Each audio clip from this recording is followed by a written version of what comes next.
so cool. Bata pa ko cool. Sino? Ako?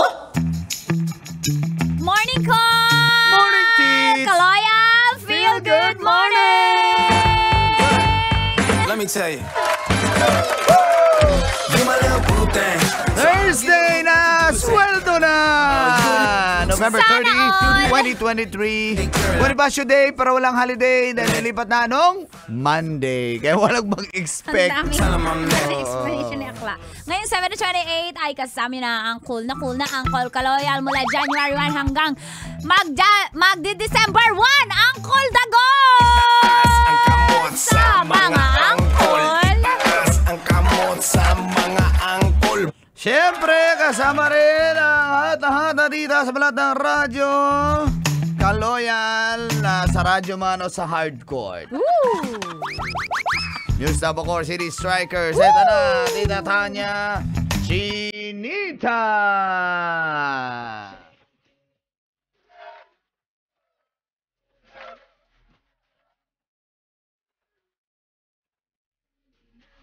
My Chinita Girl, my chinita girl. Au! Riba! Chinita lang masarap. Charot. Ako chinito ako. Hindi ko Nangyari crush. sa mata mo mga ano? Nagkaganda pukyutan. Kaya pala na chinito. Pero eto nga, may kilala rin ako chinita, Tits, na trending at viral ngayon. Ano? Ang vlogger, influencer, businesswoman Anong meron? na si Rosmar Uy, Tan. ano nangyari? Oh, si Rosmar. 'Di ba? Kasi nga Laging sa isang trending eh, favorite sa isang eh. vlog ni Miss Tony Gonzaga. Ba't namumutot? Sorry, excuse me. Na ano lang ako, na, may nag-overtake. Na-interview nga ito si Rosmar at na-flex niya doon ang kanyang halos 5 million daily na kinikita. 5 million pesos! 5 million daily! Alam mo, hindi ako nagugulat. Magaling talaga si Rosemary yan. Sabi ko nga kanina kay Uncle eh. Sabi nga niya, hindi lang ano yan, Tis, hindi lang, kahinaan pa yan ha. Nung kalakasan, nagti-13 million a day siya. Galing. In fairness kay Rosmar. Grabe. Idol ko talaga sa Ano bang marketing, products sa niya, sales. Anong products ni Rosmar? Kagaya. Sabon, Oo, ganun? sabon and beauty products. Oh. Plus marami siyang networks ng business. Marami siya, merong sangyupan. Nasundan ko talaga siya na during the pandemic eh. Kaya pala talagang umusbong yung Nasundan ano ko niya. rin nang hindi pa masyado siyang retokada. Kaya pala na ano. Business, kasi milahi siyang Chinese, so nasa blood niya, hindi ka nakakapagduda na kaya niya mag-earn ng ganun a day. Oo, Rosemary Tan. Oo, kaya naman pala. Hindi ko sabihin na 20 million a day ako. Wala nagtanong 20 million 20 million utot. Ganyan. Linawin mo, Mang Kanor. Ayun. Oy, di ba? Pag 20 million yun. Oo. Pero yun na nga, Tits, dahil sa na-flex niya ito sa vlog ni Miss Tony Gonzaga. Ano meron? Hahabulin daw ng BIR. Lalong-lalo na itong mga nag-issue sila ng warning na yung itong mga vloggers na nag-earn ng malaki, ay syempre, kailangan nilang magbayad ng buwis. No, bubuwisan talaga. So sabi nga ng BIR na i-intensify nila yung crackdown sa mga social media influencers na hindi nagbabayad ng proper taxes. Ayan. May batas na ba tayo talaga meron for online? Meron na. Ayan. So alam ng BIR yan. So kaya nga nagpapadala sila ng mga notice, lalo na sa mga influencers at vloggers, mga TikTokers or TikTokers na kumikita na talaga na, oy, eto yung nyo, magbayad kayo. So kailangan mong sumunod. It's the law. Hindi magagawa. Ang isang believe ko pa dyan kay Rosmar, binavlog niya rin sa mga TikToks niya na he is an abiding citizen. She's law-abiding citizen. Ayun.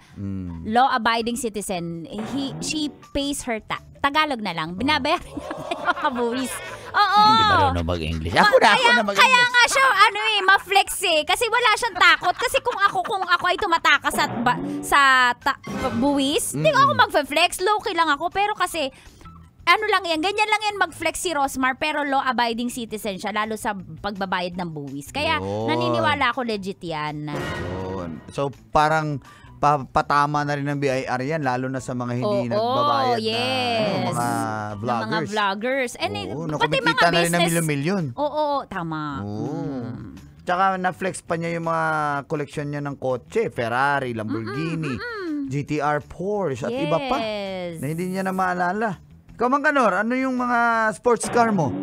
Ay, sa sobrang dami, wala na rin akong maalala. Ay, nako, wala talaga to si Mang Kanor. Fake news na mayaman ito.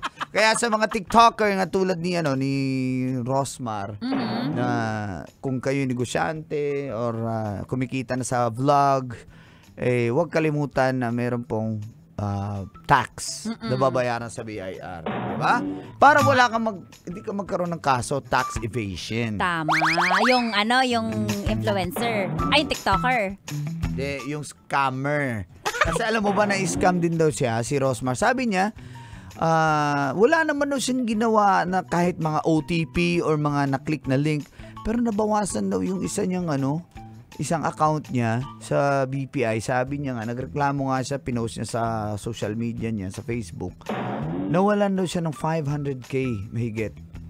Oo, na-scam siya. So, pero wala daw siyang ginalaw. So, yun, bine-verify na nila sa bank kung bakit ganun. Oo. Pero kung tayo yan...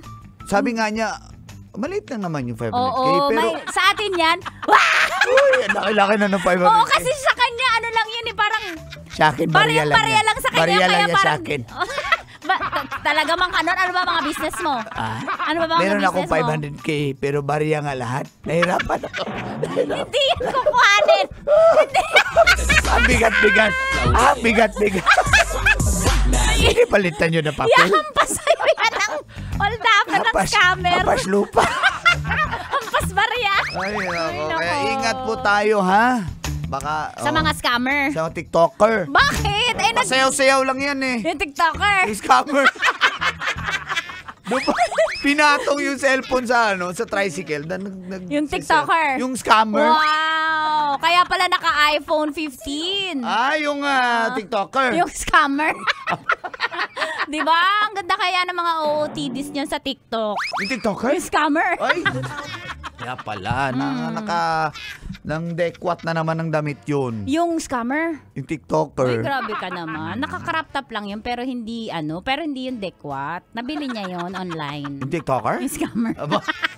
Bumili pa. Oo, diba? Kaya ingat po at nag-monetize na daw ang kanyang Yung TikToker. account. Yung TikToker. Yung scammer. Wow! Hi guys! Ganito lang po mga scam. Sabi ng TikToker? Ng scammer. Ay, grabe naman yan. Oo, Sabi niya single siya eh. Sabi ng TikToker? Scammer. Scammer So, scam ka. ng TikToker. Hindi na player.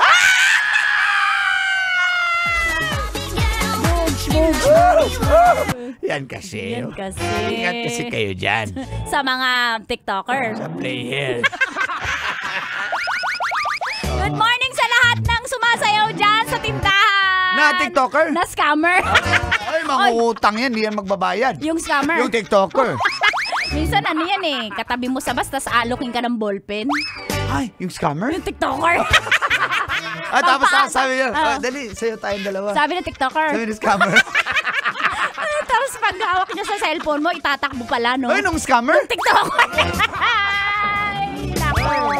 Diba? Anyway, susunod na po tambalan. Nicole Ala and Chris Super! Super! Salamat sa mga naminaw sa Tokaran, mga nasa palengke, sa Itlugan, Isdaan, sa mga minibus. Yes. Mga conductors at drivers natin may buntag. Yes, sa mga drivers at especially sa mga daddy na maghahatid sa kanilang mga anak sa school. Yun. Especially, nakikinig sa atin po ang 24/7 na City Mayor ng Bacoor City. nakikinig. Mayor Strike B. Revilla, good Yeah, morning! good morning. Hi po kay Shaylee. Ingat po sa paghatid. Good Mayor. morning sa iyo dyan, Yorme.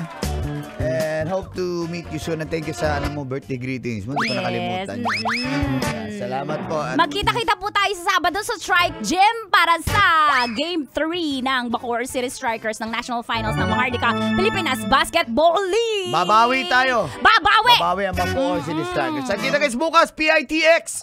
May pa-concert na, may pa-raffle pa. Makasama ko nyo, Bicolano, Robin Siena, Totoy Bato. Tanya Chinita and Angkol Angkol Dagol. Oy, grabe daw traffic sa Skyway, sabi sabi ni Kuya Alberto Villamor Ngayon. ng Grab Warriors. Oh, ingat ha, mga po. mag-skyway. Salamat Mamaya ka po. pa niyan, malate ka. Joke lang. Merry Christmas! Ilang tulog na lang. 25 days na lang! No. Pasko na! Pasko na! People